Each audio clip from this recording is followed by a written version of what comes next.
तोहमतें तो लगती हैं रोशनी की ख्वाहिश में, घर से बाहर आने की कुछ सजा तो मिलती है।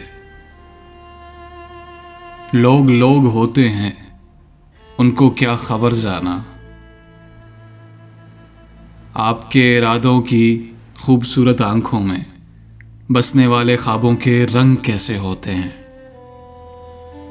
दिल की गोद आंगन में पलने वाली बातों के जख्म कैसे होते हैं, कितने गहरे होते हैं। कभी ये सोच सकते हैं ऐसी बेगुनाह आंखें घर के कोने खुदरों में छुप के कितना रोती है। फिर भी ये कहानी से, अपनी कज बयानी से, इस कदर रवानी से दास्तां सुनाते हैं। और यकीन की आंखें सच के गमज़दा दिल से लग के रोने लगती हैं। तोहमतें तो लगती हैं रोशनी की ख्वाहिश में, तोहमतों के लगने से दिल से दोस्त को जाना।